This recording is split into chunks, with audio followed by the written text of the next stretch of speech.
see dope people.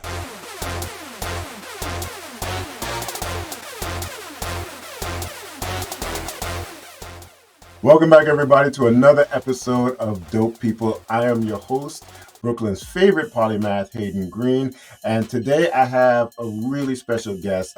I love to eat, I love to cook, and so I've got somebody who has cooked some of the best food that I've ever tasted. So today, we're going to get to who it is in a second. But for those of you who are not familiar with the term dope, it is a throwback term. It means somebody who's awesome, something that's really interesting. So I know a lot of dope and interesting people, and I want you to know a lot of dope and interesting people. And today's dope person is none other than all kind of award-winning and contestant on Next Top Chef, Chef Chris Scott. Put it together for Chris Scott. Give it up. Chris, how you doing, brother? I'm doing good, man. It's been a long time. It has been a long time, and I am really appreciative of you taking some time to talk to me. I know you are a quite busy man, and the accolades are many. My pleasure. Anytime. Excellent. Well, Chris, we start off the show by really getting a litmus test, right? Just trying to figure out how my guest understands the word dope. So, who is the dopest person that you know, whether it's somebody that you met one time or somebody that you know personally? Right. Now, there are a few. I mean, there are a few that had their hand in this spirit. You know what I mean? But, there are probably about three of them that are great. But the one that really stands out, and not to knock the others, the one that really stands out is a brother out of Chicago, Eric Williams. He is the chef and owner of a place called Virtue, but he actually has four places. There's Virtue, which is his fine dining spot. There's Daisy's Po' Boy. There is a mac and cheese spot.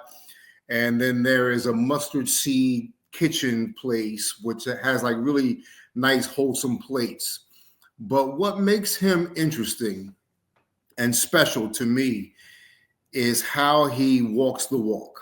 You know, there are many brothers out there. There are many people that look like us, you know, that do their thing respectively, but it's more about them, more about what they can do. They pull up a few. Eric pulls up almost everyone that he comes into contact with, and that is remarkable. You know, he walks the walk, he talks the talk. He's won several James Beard Awards. He's been spoken about in Food and Wine magazine, like almost every walk of life. I did a dinner during my book tour at his place, Virtue, and right when I walked in, it was special. They had gospel music playing in the background while you're prepping. Now, I'm not really that much a religious guy, but I grew up in the church, you know. It took you back. It took you to a place. Right. It took me back to a place. Like it took me back to a foundational kind of environment that really spoke to me, my blackness, my manhood, like all of this, you know. And it was special to see someone doing that, you know. A lot of people that are on his team, he uplifts them as far as consulting, hospitality management, licensing deals, menu development, a lot of young cooks. Like he's really grooming people into becoming restaurateurs and better people, you know. Right. It was just really special to kind of see that. And that's always important because you know there are any number of people who make it in this world, whether it's in the food industry or entertainment or anything, and then it's like right, it's like I made it, you know, y'all are on your own kind of thing. And I always admire people who are of and one of the greatest examples of that is Tyler Perry, right? Like say what you will about his art, he's always reaching back down and trying to make sure. So I really appreciate somebody who's doing that. Now, what town did you say he's in? He's in Chicago. Chicago. Well, I got to make a trip out to Chicago and try to get on that. Right. All right. So let me tell you why I think that you're dope.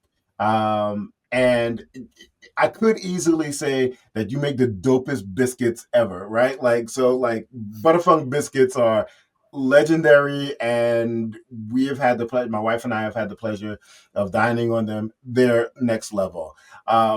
But I want to talk a little bit, and you kind of hinted to it a little bit, about the fact that you are unabashed with your version of what your blackness is. Your style of cooking has been described as Black Amish, so German influences from Amish town, but very much steeped in soul food tradition, and that's not an easy sell, right? Right. So, you tell people that, and I was like, I don't know what I'm expecting when I get. It's not an easy sell, but you stay true to what your heritage is, what your style is, what your point of view is in terms of your cooking, and I think that that's dope, right? Because we see people go through all of these different mixes, and I was like, all right, that thing didn't work. Even though it represents me, I'm gonna skew it a little bit differently so that it fits into where the public wants me to be. Right. But I have always admired is like you do your thing. You are unabashed about who you are. It shows up in your work. It shows up in your cooking. It shows up in your book. You got to tell us a little bit about the book that you already have, and I know you're working on a new book about the human experience as expressed through food. So I want to Correct. hear about that as well. But that's what I think is dope about you, that you are consistent with exactly what your point of view is. Yeah. Thank you. I appreciate that. Thank you. And so, I can't wait to, my kids are finally of the age that they can really discern good food from mac and cheese or just, Mhm. from the box. So we expose them to a little bit of Chef Chris. Right on. Right on. Yeah. So the new book that I'm working on, it's called The B-Sides. And do you remember when Prince came out with his version of the B-Sides? Like he was going through some contract dispute with, I guess, Absolutely. with Warner Brothers or whatever. And he said, you Mhm. know what? I'm gonna give you what you want. I'm gonna be not I'm no longer going to be Prince. I'll be the artist formerly known Formerly known as Prince. as, you Yeah. know, and he came out with like 20 different types of B-sides, as he called them. Now, my B-sides are dishes that I don't really do in plain sight, Ah. so to speak, or to be able to decipher inspiration through struggle or through pain or through discomfort, Mhm. you know, because I think in each chef's journey, there is a moment of pain, of uncomfortableness, and how does one stay inspired while going through that? And this book is really all about that. It's about dishes that I've created when I was hurting, dishes that I've created when I was happy, dishes that I created when I was confused, dishes that I created when people were putting me in a box and Mm. saying, no, you can only be this type of Right. individual or this type of chef, But all of these dishes, you've seen it when I do pop-ups.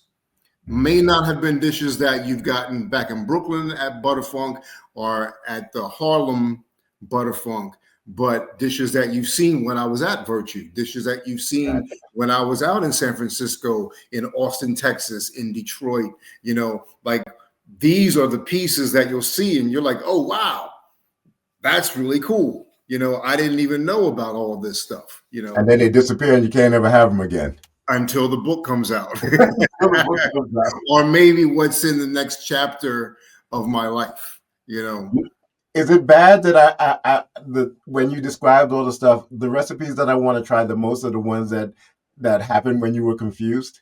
Well, you know what? That's cool because one of the mentors that I didn't mention, one of the phrases that he says to me all the time, he goes, "You can't be mad that the food is delicious." So yes, people will want you to make X. They'll want you, like, you'll be that fried chicken and biscuit guy. And as much as you try to, fight with that, or that makes you uncomfortable at times, you can't be mad that you make it so good.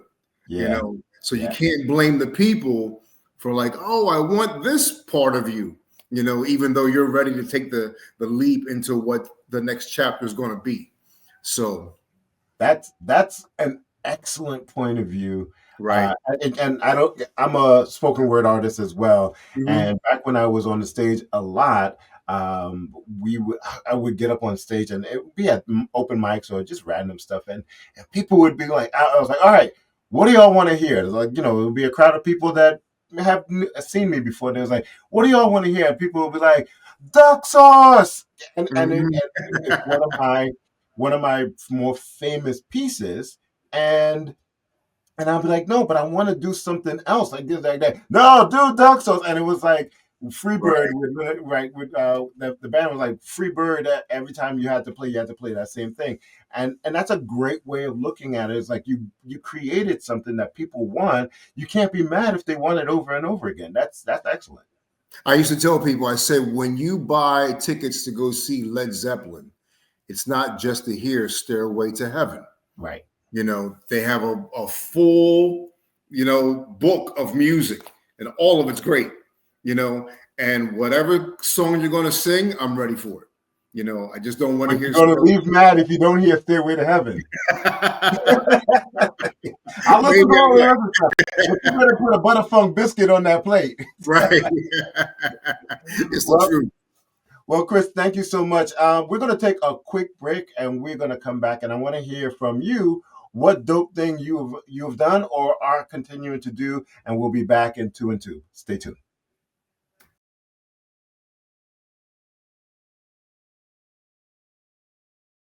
I see dope people.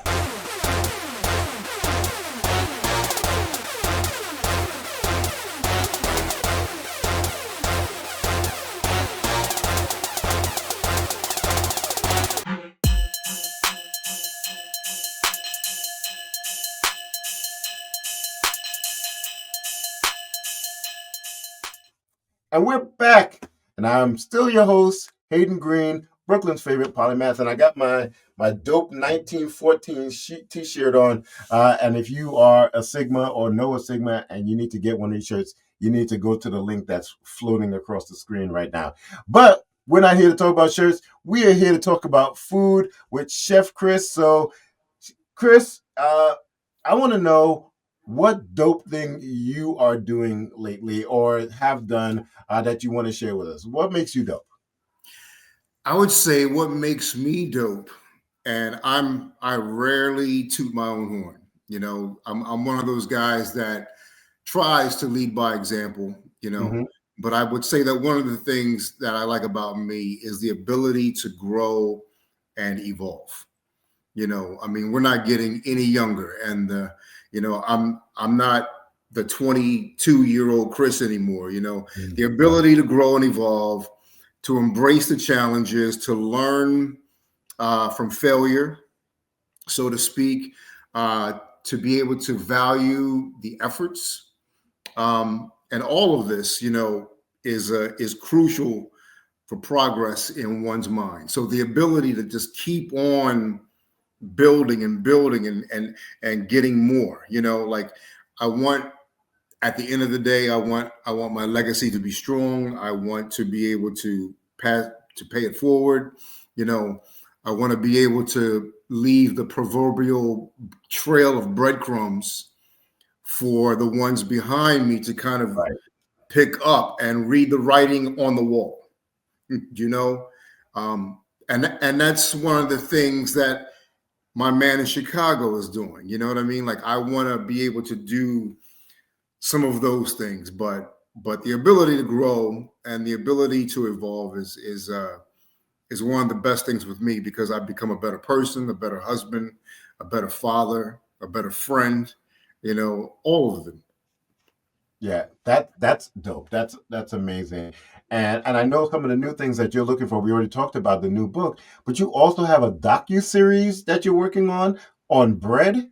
Yeah. Can you talk So about that? yeah. So I'm working on a docu series about bread, and it's more about how bread and the bread bakers and how people's emotions and the way that we live run parallel.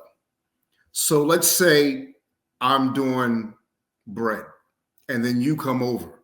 I'm making the bread, but we're talking about things about this bread that makes my life unique, makes my life special. I'm talking about the people that made this bread before, telling you a little bit of something about them. And then in the end, you learn more about me, my culture.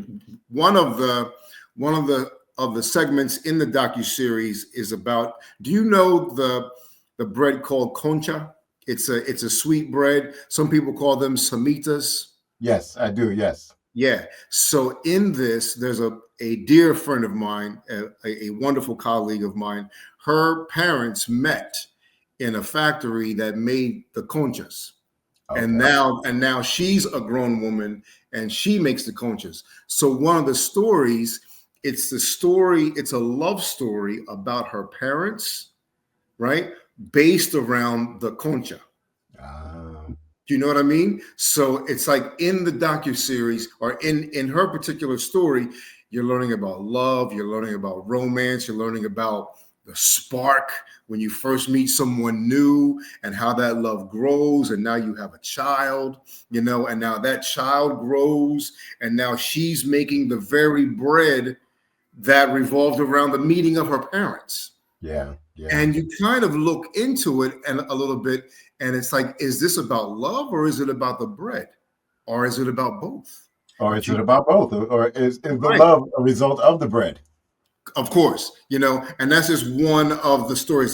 There's parts about corn, Mm, and how this country makes money off of the corn, and how in Brazil some of the corn is turned into fuel, and how these countries make money off of that, and are you really taking from the land? So some of it is love stories, some of it is serious stories, but it's all based around the bread.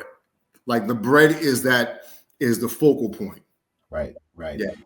And when I read that, I was really intrigued by that because so many cultures have bread as a focal point. Like if Mhm. you're Catholic, that's like the foundational things. Like because Jesus said, "I am the bread of bread of life." Yeah, and so you Exactly. supposed to transmorphize in the religious practices, but even with just traditions of like the baking bread and breaking of bread with people is always something that I know a lot of cultures just have a foundation. For us, we have a tradition that dates back to my grandmother. On New Year's Eve, she used to bake a loaf of bread, and she would invite the neighbors and everything, and we would bring in the new year, breaking bread, dipping it in honey, and talking about what we were thankful for and Mm. what we were looking forward to in the next year. I've brought that tradition forward to my family, and now they look forward to this bread. They're not so much about the tradition; they just really want the bread. Right. Well, So, but my hope is that when I've passed on and I've gone forward, that my kids will be like, "Oh man, I remember this trip. That's a core memory for me, and wanting to make the bread and be part of this bread making process, and that it lives on." But again, like you said, is it about the bread or is it about the tradition of cuddling around a table and talking about what you're thankful exactly. for? Exactly. Exactly.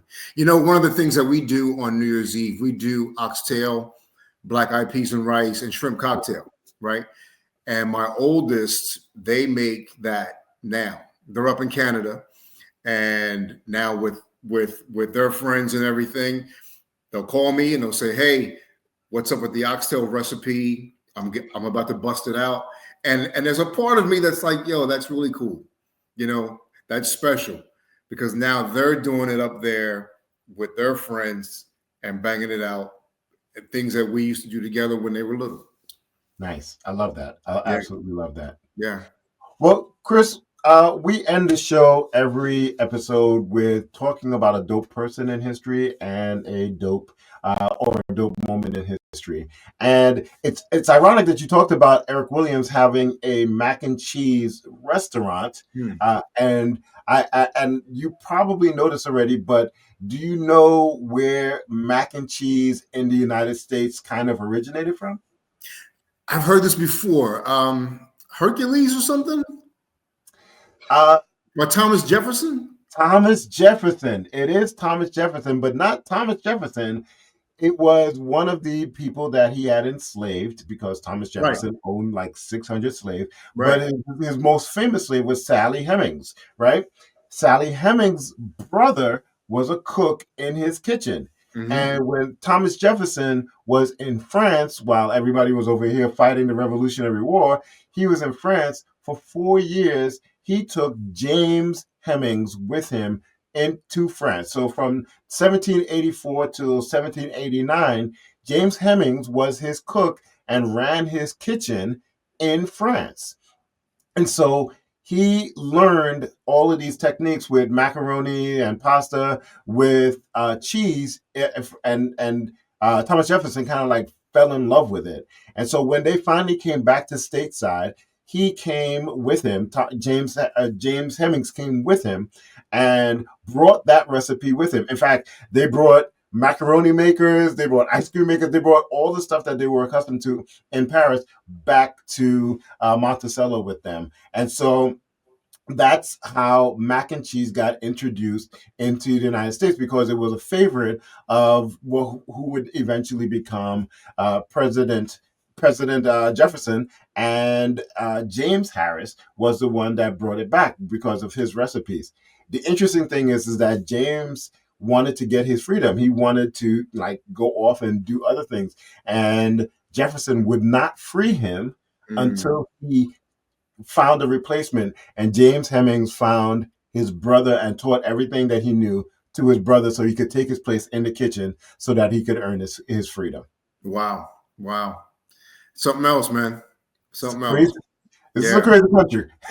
I always wonder, because I've heard that story before, and sometimes I wonder, even though he was a slave, like just what he may have been exposed to food wise and culture wise in those moments where he wasn't learning. Like I'm the type who thinks like that. Like I want to know the story within the stories. Right, because You as he's know, cooking for Jefferson, he's probably not allowed to eat the stuff that Jefferson's eating. And right. so, how does what he's eating as an enslaved person influence the food that he's cooking for Jefferson? Is it But he's in the kitchen and he's right? hearing the conversations and he's Hmm. picking up, on the language, like when you're submerged in those kitchens through osmosis, things kind of come your way a little bit. You know, Absolutely, I'm absolutely. sure, I'm sure that he learned so much more than just mac and cheese too. Oh no, absolutely. He came back with a whole recipes, a Oh whole yeah. Oh cuisine yeah. from Of France. course. But the thing that stands out the most, and the thing that has persisted the most in American culture, is mac and cheese. Right on. Right on. So, Chris, if people are looking to find you, how do they find you, Chef Chris? I'm easy to find. If you want to find me through social, I'm on Instagram at Chef Chris 512. You can come uptown. I'm at 130th and Broadway at Butterfunk Biscuit Company. I'm doing pop-ups all over the country. So the way to stay on top of that is to follow me on social media, and maybe I'm coming to a city near you. Absolutely. Well, we'll get that all up here, and so people can definitely follow you because everybody should eat your food. I just that's the bottom line. Everybody should eat your food. I appreciate that. Thank you, brother. And so, thank you for being our guest today. I want to thank everybody for watching, and if you loved it, subscribe and like and share and do all the rest of that stuff. Plus, if you know somebody who should be on the show, get in contact with me. We'll get them on as soon as we possibly can. This has been another episode of Dope People. Chef Chris, thank you so much, and everybody else, go forth and be dope. We'll see you later.